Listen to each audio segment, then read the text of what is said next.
Welcome to Tejal KHANDELWAL Study Center. Today's topic is political ideologies, liberalism. So let's revise liberalism together. The word liberal means openness or open-mindedness.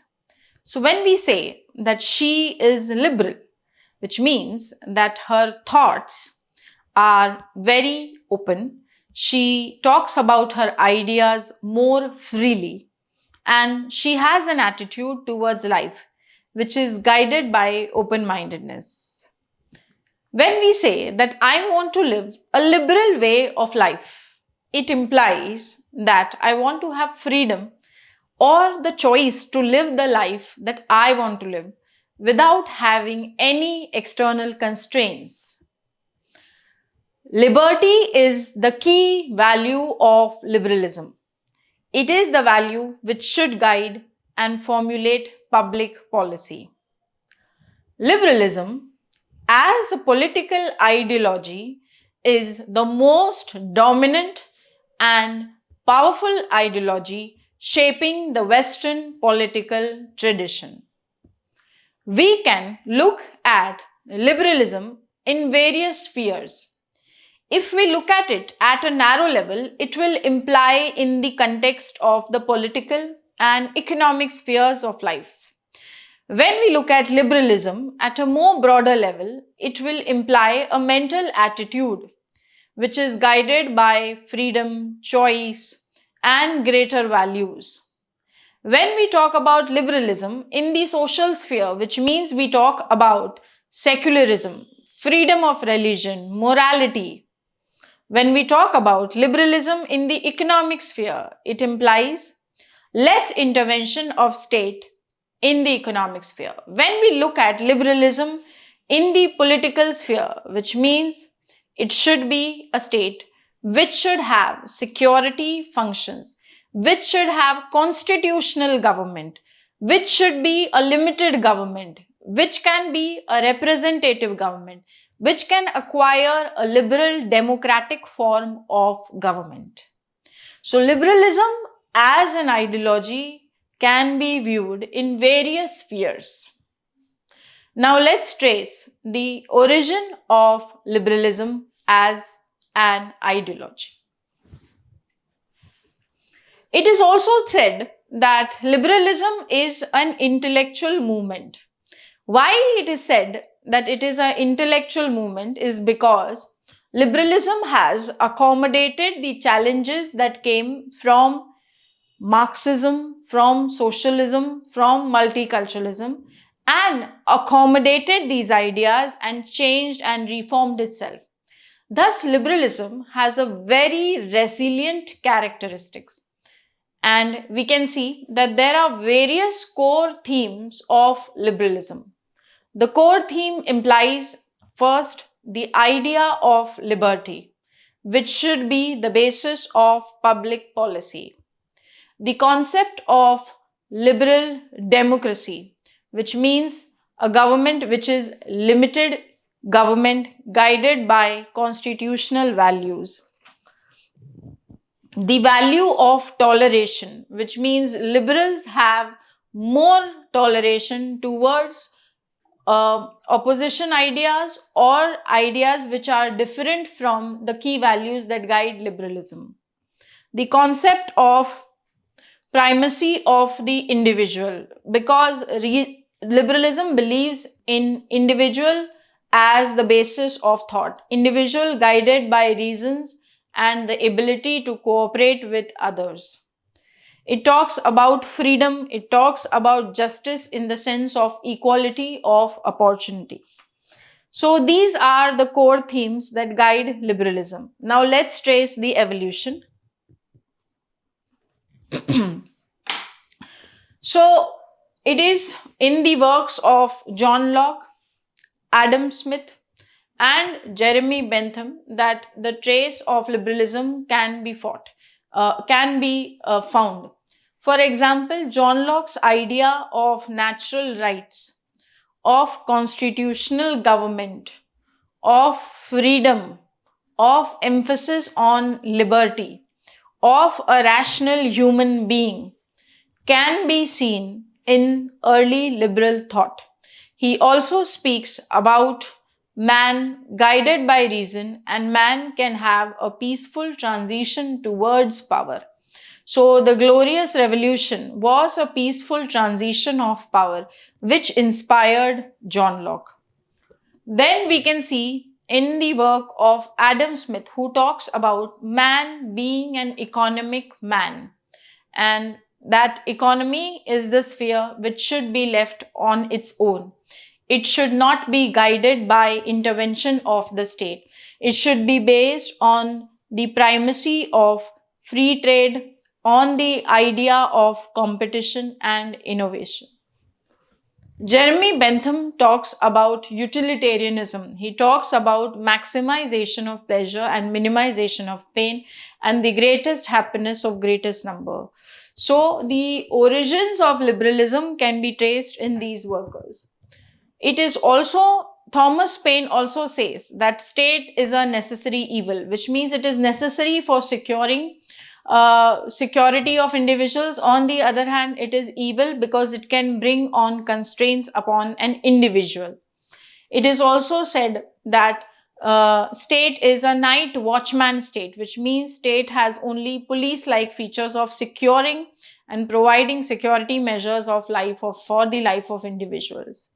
So, the early liberalism is classical liberalism. It is negative liberalism because it talks of minimal state, laissez-faire state, and state should not create barriers in the life of an individual and provide for freedom as the key value guiding states and individuals' relationship. Now, it is said that liberalism a revolutionary idea? Liberalism is very much a revolutionary idea because it marks a shift in thinking. In liberalism, it is individual is the center of thinking. Individual is guided by reason.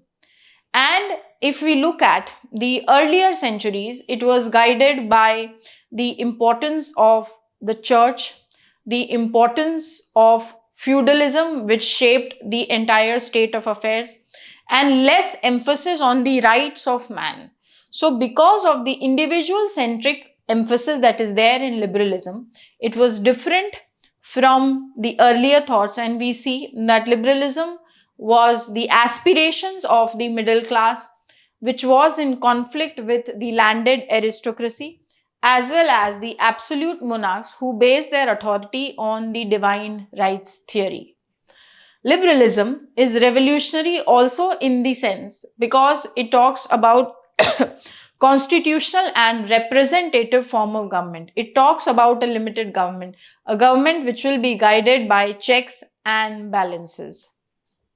It also talks about the freedom of religion and secularism in political affairs.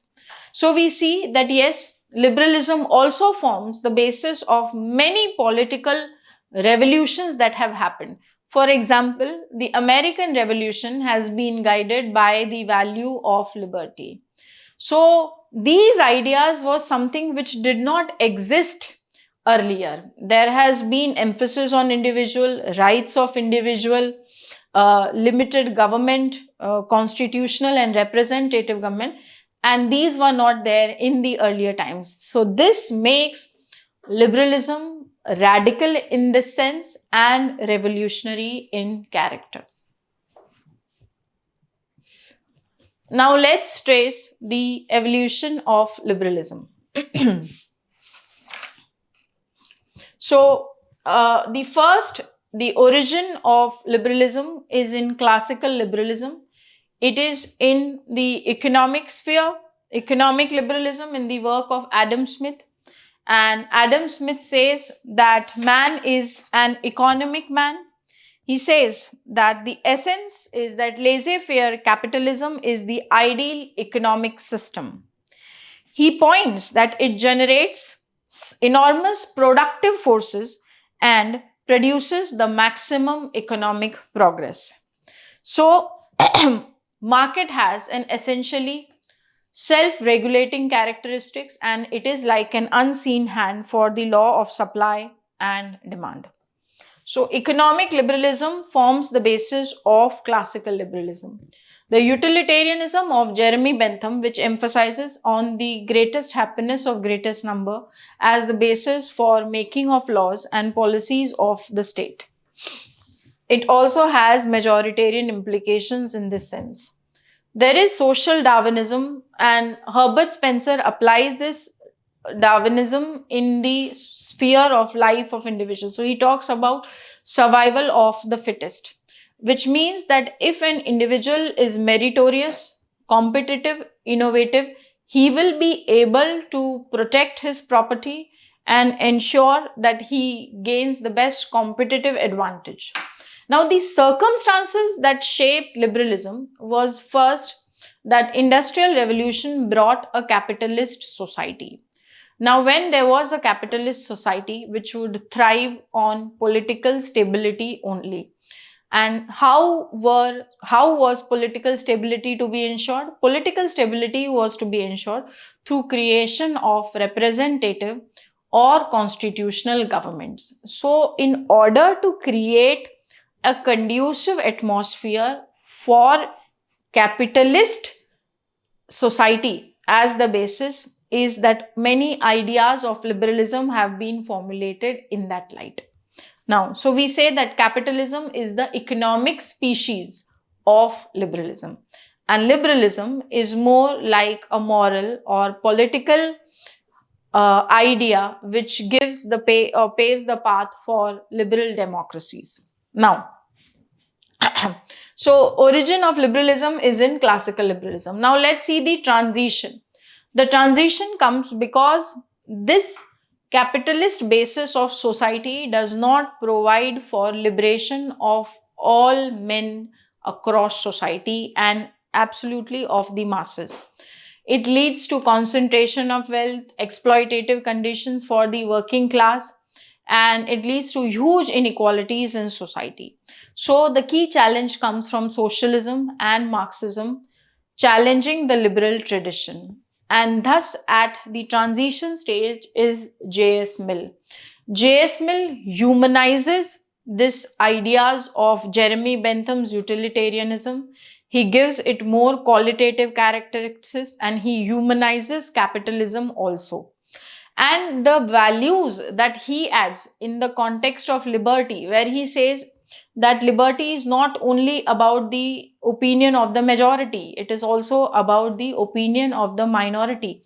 And even if one individual speaks different from many others, he can also be right. He can also be the source of truth. So he talks about minority rights, he talks about minority opinion within a democracy, how he also gives emphasis on women's rights. So we see that J.S. Mill is at the transition, but he has not completely moved toward the transition. Thus, he is at the crossroad of positive and negative liberty.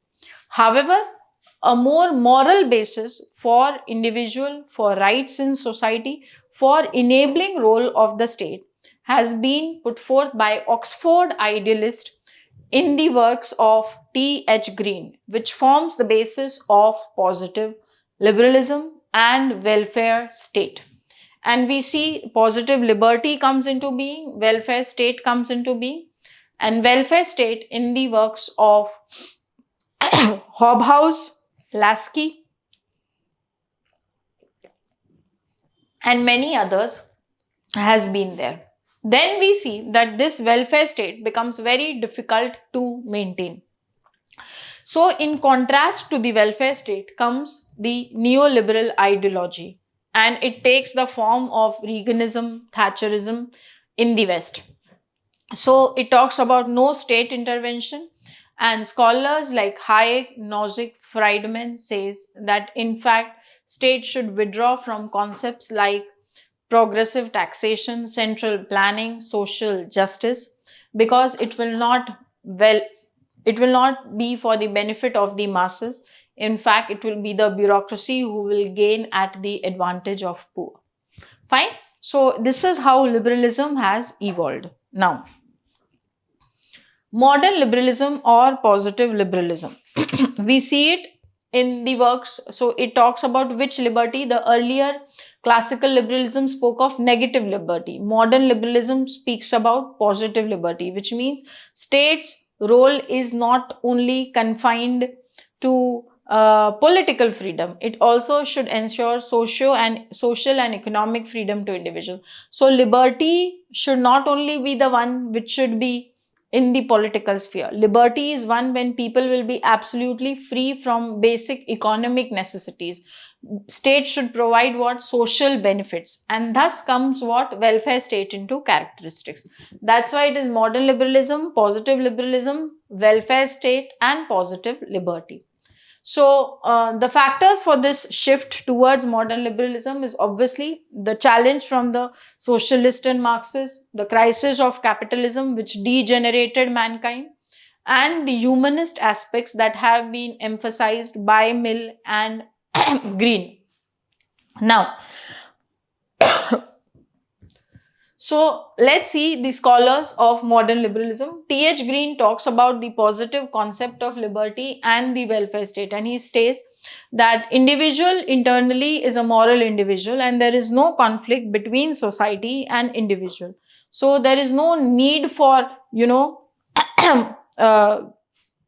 rights like that. Okay. In fact, we should say that state should play a more enabling role in order to, so that individuals can, it can remove all the hindrances for individuals. All right.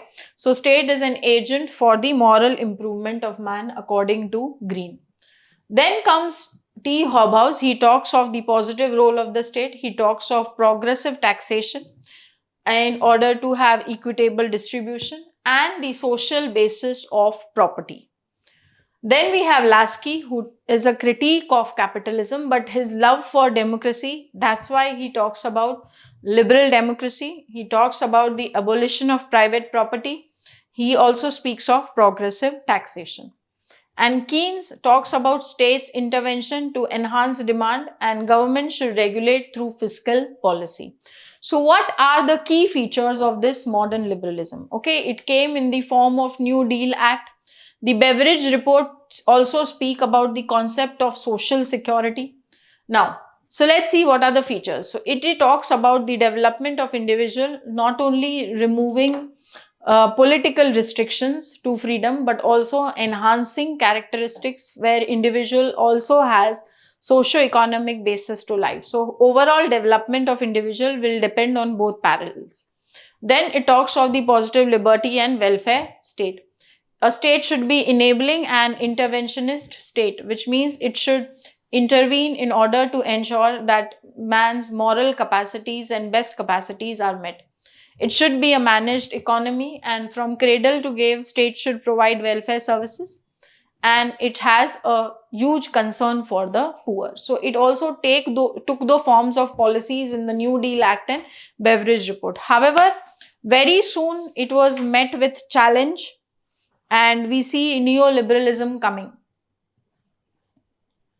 So neoliberalism was in the works of, neoliberalism as policies was in the work of Margaret Thatcher and Reaganism that came. So Thatcherism, Reaganism were forms of neoliberal policies, and again it was a revival of the economic aspect of classical liberalism, which means state should not intervene for redistribution, state should not do social justice, state should not do centralized planning.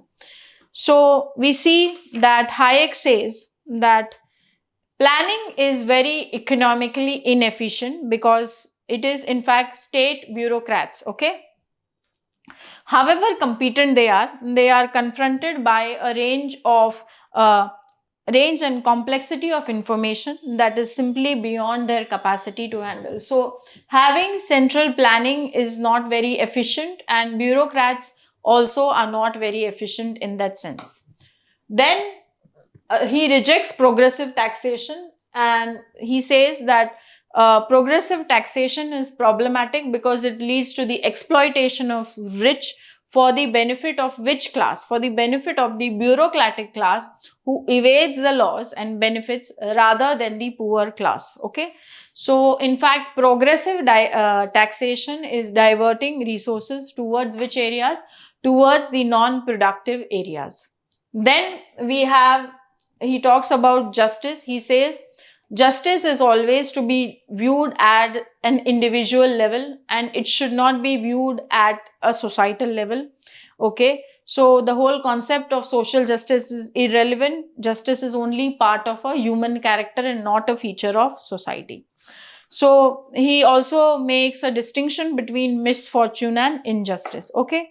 So he says injustice is deliberate, but misfortune is something that a person suffers and nothing can be done about what? Misfortune. Okay. So we should not talk about ideas like injustice and other things. Then comes Milton Friedman, and he says that market is the precondition for economic growth and capitalism is the precondition for freedom. Robert Nozick talks of minimal state and entitlement theory of justice. So his theory is another procedural theory of justice and not justice in its true characteristics. Then we have Isaiah Berlin, who talks of the two concepts of liberty, which means if an individual is unable to fly like an eagle or fish like a swim, unable to swim like a fish, then it is not the problem of the society. Okay. So we have to distinguish between the positive and the negative aspects of liberty. Ayn Rand says, altruism is vice and selfishness is virtue. State protects the right to life, not of health and education. So the neoliberals are moving towards a very radical way of not providing benefits, social benefits, and it is a harsh critique towards welfare state. We also see that neoliberal takes the format in institutions in the form of Washington Consensus in the era of globalization, and then it also forms the basis for WTO, which is based on free trade. Now, however, this also comes with a challenge, and we see the factors that led to the rise of neoliberalism. So, challenges of welfare state, Thatcherism and Reaganism, the shock therapy that was there in the Eastern European states, IMF structural adjustment programs, Washington Consensus and WTO. However, we very soon see the crisis of neoliberalism. So there is a lot of inter and intrastate disparities, rise of civil society, the Battle of Seattle against the WTO. And Joseph Stiglitz make a criticism against the contradictions in the neoliberal prescriptions. So he says even the institutions like IMF and World Bank should be reformed. Now, let's talk about social liberalism. Social liberalism can be seen again, the critique towards the neoliberal idea. So social liberalism emerges.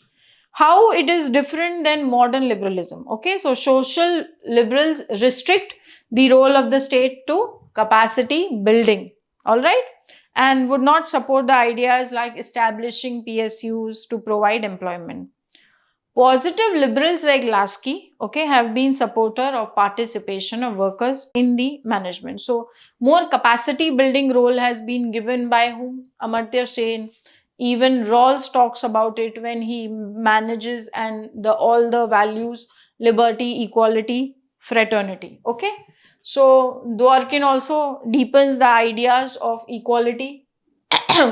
Martha Nussbaum and Jean Ray. So all of them are giving a more more capacity building characteristics towards the state. This is the idea of social liberals. Now, what about liberalism in a global age? Do you think it is relevant? Yes. Even if there are internal as well as external challenges, we see that liberalism in the era of globalization has various phases. Firstly, it is very hegemonic in characteristics as an ideology.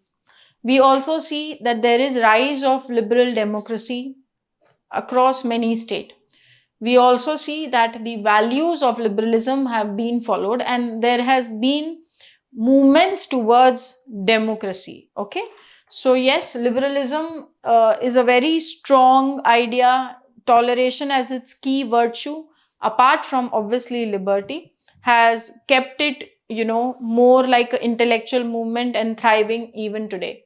So let's see what are the challenges. The challenges are obviously internally anti-capitalism that took shape, but it has not crystallized so well. Communitarianism, which emphasizes on the importance of community. Feminism, which also challenges liberalism in many ways. Postmodernism questions the whole tradition. Externally, religious fundamentalism, specifically Islam, Confucianism, and multicultural values, specifically the post-colonial multiculturalists, criticize that there is more universal citizenship in the Western states and they are not able to provide for a pluralist basis for multiculturalism. Okay, so yes, we see despite all these things, liberalism remains very strong as a ideology. All right. I hope liberalism, very briefly and crisply, is clear to you, and the scholars and their keywords are also clear. Thank you so much.